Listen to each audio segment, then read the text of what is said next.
श्रावण मास महात्म कथा के 27वें अध्याय के अंतर्गत ईश्वर बोले, हे सनत कुमार, श्रावण मास में कर्क संक्रांति तथा सिंह संक्रांति आने पर उस समय जो कृत्य किए जाते हैं उन्हें भी मैं आपसे कहता हूँ।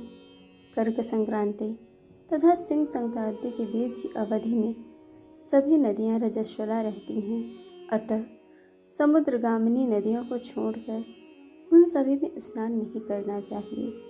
कुछ ऋषियों ने यह कहा है कि अगस्त के उदय पर्यंत ही वे रजस्वला रहती हैं। जब तक दक्षिण दिशा के आभूषण स्वरूप अगस्त उदित नहीं होते तभी तक वे नदियाँ रजस्वला रहती हैं और अल्प जल वाली कही जाती हैं।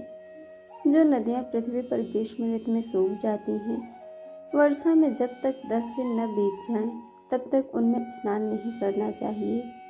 जिन नदियों की गति स्वतः 8000 धनुष तक नहीं हो जाती, तब तक वे नदी शब्द की संज्ञावली नहीं होती, अपितु वे गर्त कही जाती हैं।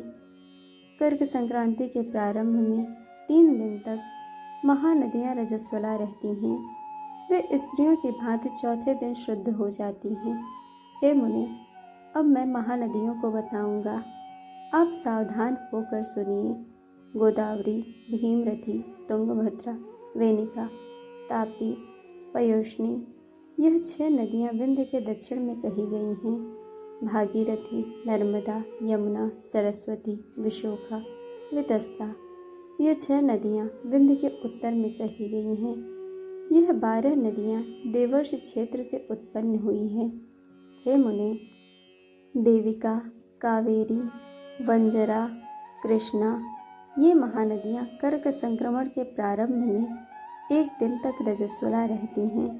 गौतमी नामक नदी कर्क संक्रमण होने पर 3 दिनों तक रजस्वला रहती है। चंद्रभागा, सती, सिंधु, सरयू, नर्मदा, गंगा, यमुना, प्लत्सजाला, सरस्वती, ये जो नद संज्ञावली नदियाँ हैं, वे रजो दोष से युक्त नहीं होती।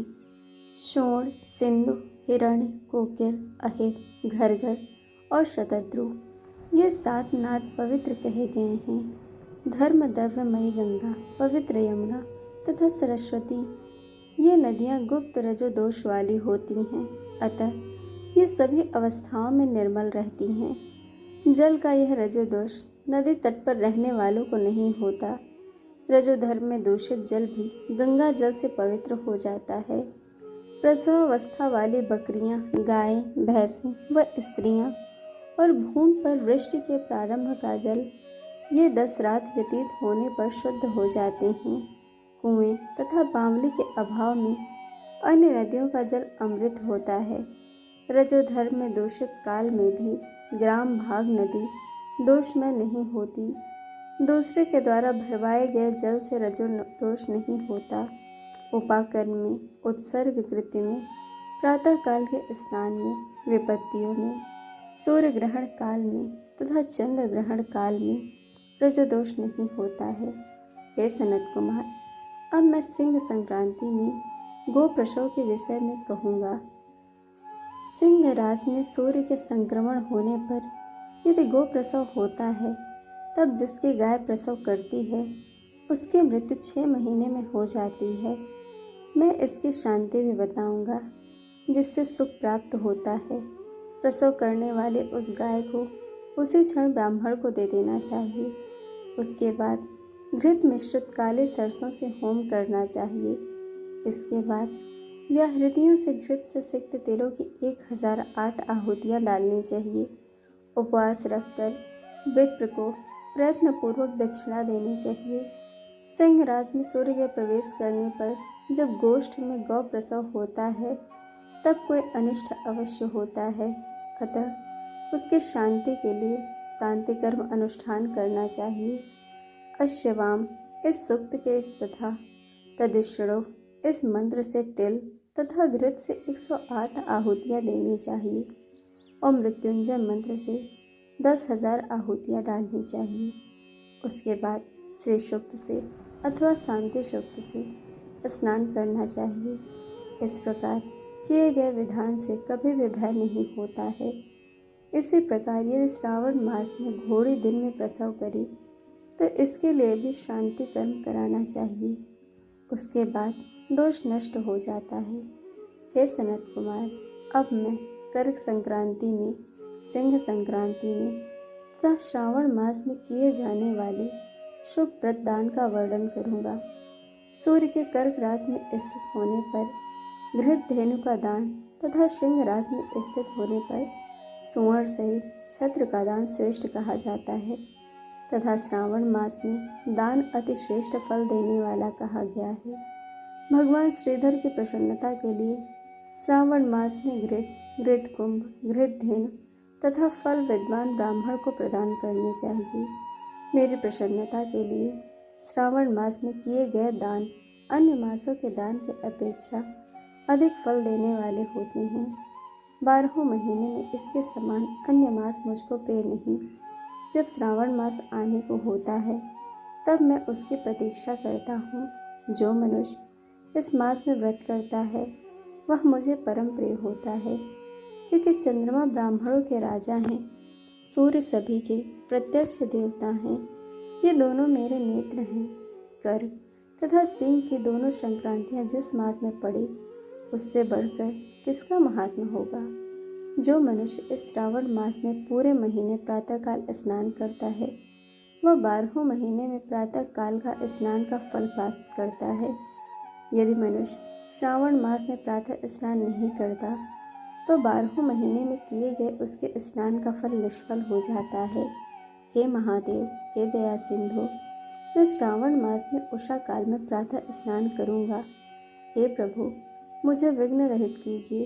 प्रातः स्नान करके शिव जी की पूजा करके श्रावण मास की सत्कथा का प्रतिदिन भक्तिपूर्वक श्रवण करना चाहिए। बुद्धिमान व्यक्ति इस प्रकार से ही मास व्यतीत करता है।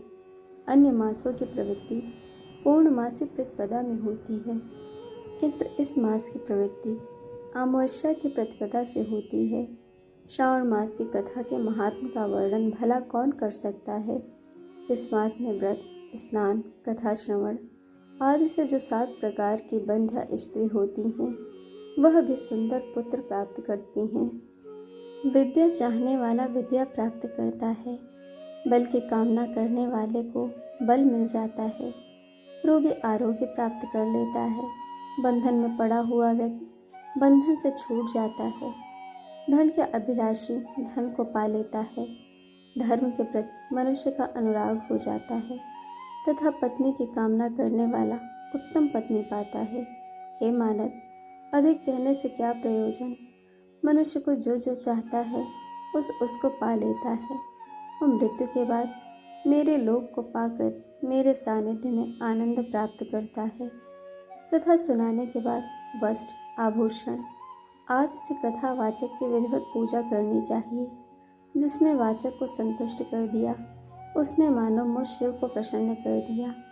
श्रावण मास का महात्म सुनकर जो वाचक की पूजा नहीं करता, यमराज उसके कानों को छीनते हैं और वह दूसरे जन्म में बहरा होता है। अतः सामर्थ्य अनुसार वाचक की पूजा करनी चाहिए।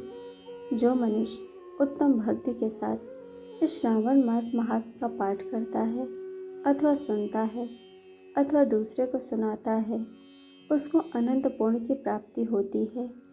इस प्रकार से स्कंद पुराण के अंतर्गत ईश्वर सनत कुमार संवाद में श्रावण मास महात्म्य, नदी रजोदोष सिंह, गौप्रसव, सिंह करकट, श्रावण स्तुति, वाचक पूजा कथन नामक 27वां अध्याय पूर्ण हुआ। दोस्तों, आपको कथा कैसी लगी यह हमें कमेंट करके ज़रूर बताइएगा और चैनल को सब्सक्राइब, वीडियो को लाइक शेयर करना बिल्कुल मत भूलिएगा। वीडियो देखने के लिए आप सभी का बहुत बहुत धन्यवाद। जल्द मिलेंगे कथा के अगले अध्याय के साथ।